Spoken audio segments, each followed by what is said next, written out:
Get out of my way! 1, 2, 3, 4!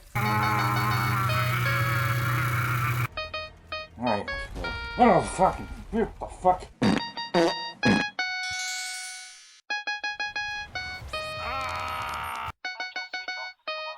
Oh my god. Skull and Bones is the latest Ubisoft original game. Make no mistake, however, like all the other crap they put out in the last 10 years, this is anything but original. As a matter of fact, this was originally supposed to be a spin-off title of one of the best Assassin's Creed games, Black Flag, but eventually fell into development hell, and, after years and years of radio silence, they were finally able to push a working product out of their asses, and let's just say calling it a disappointment is an understatement. Before I go any further, I need to come clean with you all. I haven't actually bought this game. I played the open beta for about 6 hours, the week before it came out, and then I played the 8-hour-long trial version with my progress from the beta carrying over. And within those 14 hours, though, I'm pretty sure I've experienced all there is to know about Skull and Bones. It even got to a point where it started getting really repetitive and boring, long before my trial was even over. The only real similarities Skull and Bones has to Assassin's Creed 4 Black Flag is that you play as a pirate who goes around shooting and looting from other pirate ships to continuously upgrade your ship. That's basically it. That is your only incentive here, going from a washed-ashore nobody to a revered captain in the seas. And even though I still enjoy the base naval combat, albeit not as tight or as polished as in Black Flag or Rogue, with the biggest detractor not having an aiming radius, the rest of the experience, however, is unfortunately very, very boring. There are so many things that are absent here that were previously in those Assassin's Creed games that focused more on the pirate experience. There is no on-foot abilities or commands at all. There's no pistol dueling, no sword fighting, or even swimming, and when you board enemy ships that are about to sink to get more rare materials, all the game gives you is a fucking cutscene. You can't even explore your own ship when you hop on it. You can't even interact or get to know who your own crew members are. It doesn't feel enough like a true pirate simulator. I find it silly how you can even obtain collectible pistols and you can't even use them. You can only sell them. Come on, man! The gameplay experience as a whole suffers simply because it is way too restrictive and watered down compared to what we were all expecting and hoping for. There's hardly any variety at all, making the game itself feel like a chore way too soon. Although I do like the harpoon throwing from my small boat when I hunt certain animals. What about the story then? Is the story at least compelling or memorable? Nope. As a matter of fact, there's hardly really much story to it. At least not from how far I got into it. It has some cutscenes, but none of your actual objectives play out any different from all the other side missions and contracts you receive elsewhere, be it collect an X number of this, or kill a Y number of that type of ship. Speaking of contracts, you'll often come across SOS signals from other people who need an escort, but half the time it seems broken, as in, I can't interact or start the escort. You think I'm making this shit up just to make the game sound or look worse than it is, but I can prove it. See? I'm pressing triangle to start it, and nothing. So yeah, these are pretty fucking bugged. Actually, I'm starting to think a good portion of these quest markers are bugged or straight up broken. Like, what the fuck is going on here? You can also plunder settlements by initiating a cutscene of your crew attacking the area, and then you just stay in the area to fight incoming reinforcements or guard towers in the vicinity. This isn't too exciting either, and the game has no indicators in advance of which areas are too hard for your level prior to initiating the event. So, yeah. It's bullshit.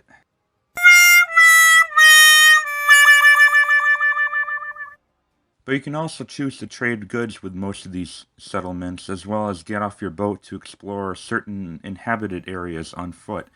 and collect random shit like cannonballs for your ammo or food that you can cook to increase your ship's stamina.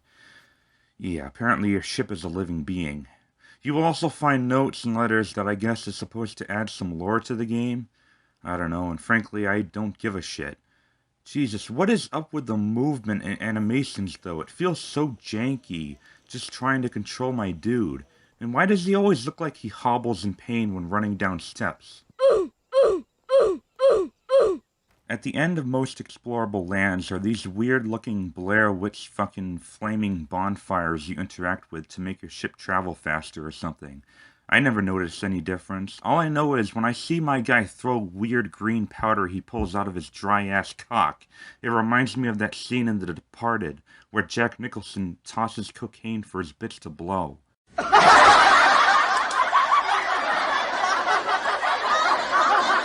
Every Ubisoft game has to be a huge open world to explore where you do the same shit over and over again. Only this time, they really hit a new low. The world map is massive, right? But it is way too bloated and spacious. I understand that this is supposed to be an ocean, but couldn't they have just made the map a bit smaller and have the islands and inlands more condensed? It takes way too long to get anywhere, and fast traveling from one dock to another costs money. Because of course it has to. It's too convenient. Worse is that it feels nowhere as big as it looks, and that's because there's simply too little to do. You realistically only explore tiny fractions of the islands you see on foot. I have never played a game that presents itself so massive yet so shallow at the same time. Games like No Man's Sky and Fallout 76 felt similarly empty at launch, and as much as I still hate those two games, at least there's things to do now. When I look at this game, I don't see a product that took 10 years to make. I see a half-assed, half-baked, minimum effort job that only presents a small fraction of what made Assassin's Creed Black Flag so well loved. Skull and Bones? More like bare bones. Even from a technical perspective, it's not even remotely impressive to look at. Now, to be fair, I played in performance mode because frame rate does matter more to me than how good a game looks. But I still just can't help but recall seeing better water effects from games that are over 20 years ago on PS2 than this. What about the audio, though? Well, I guess it's okay. It does have this one pretty cool song during combat, and hearing your private crew sing sea shanties is as cliche as ever. But what is up with the volume? Or background noises, for that matter? You'll often hear pirates screaming or yelling nearby as if there's a fight going on, even when there's nothing all around you for several kilometers. And sometimes I can't even hear what the hell kind of drunken gibberish one of my crewmates is saying to me.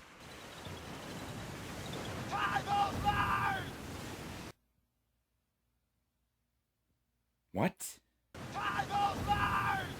What the hell did you just say? Try move die! Either he's having a stroke or I am.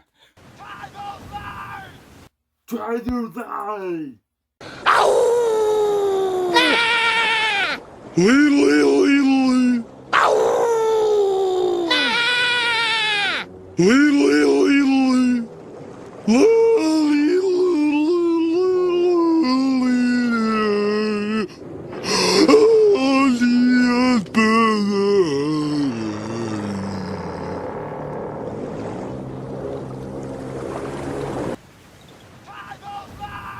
What are you gonna do? This is, after all, a quadruple A live service MMO.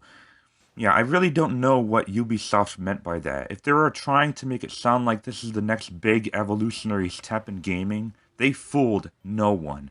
And if they were so confident in this, it boggles my mind why they let people play it for free for 8 hours, as they occasionally tried pressuring me into buying the fucking $100 premium edition. No thank you! Now that we're discussing it, from this point on, let's start dismissing the label of a true AAA experience. like developers are declaring their own game as supreme, as if indie games are always inferior in quality, when in fact most of the best games I've played these past handful of years are from smaller budget or independent studios with better work ethics and productivity, and a clearer goal and vision. Have I played worse than Skull and Bones, though?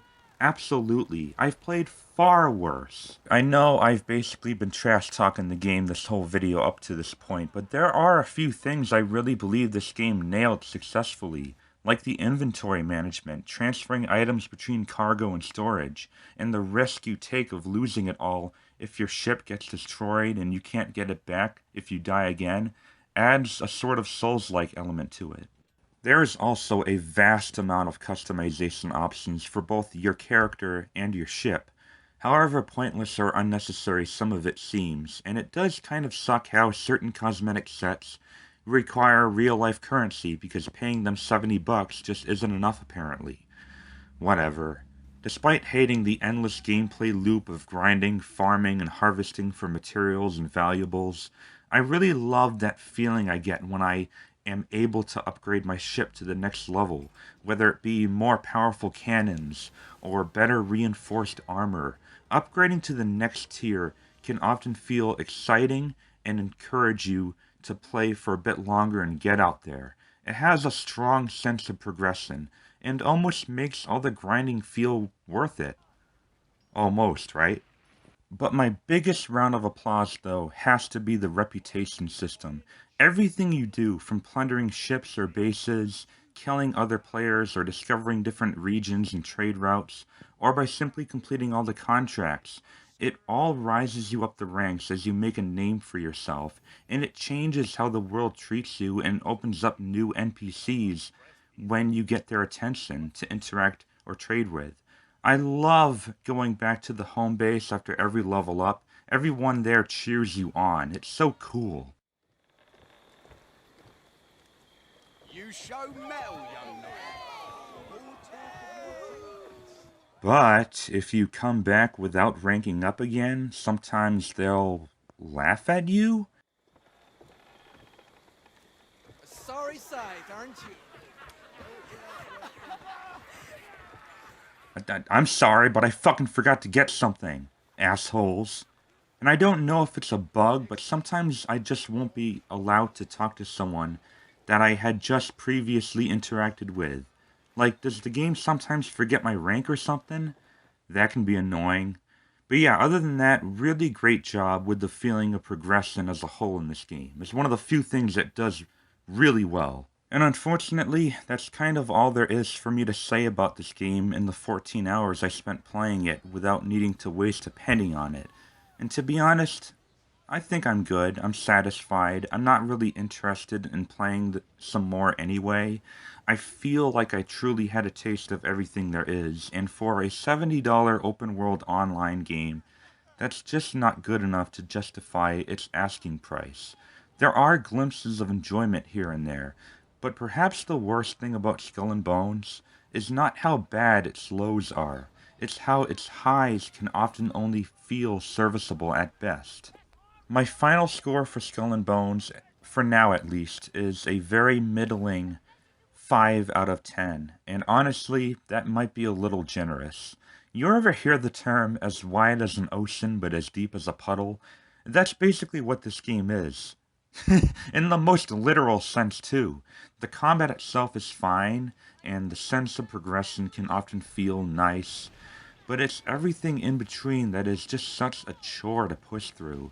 It is a bland, mediocre slog that just needs more meat to it. It feels more like a free-to-play game, not a full-fledged premier $70 title.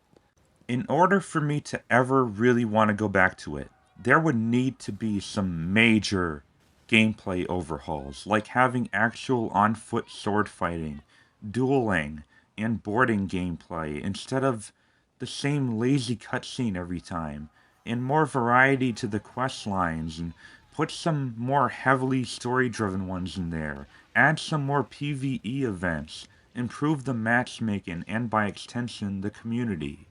But Ubisoft's track record unfortunately hasn't been great lately, so unless we see some major improvements over time, I can't see this live service model staying afloat for very long. But I guess we'll see. Feel free to leave comments, and as always, thank you for watching. And for fuck's sake, please give us the ability to hotkey items during battle, especially ship repair kits. Fuck! The gamer gods.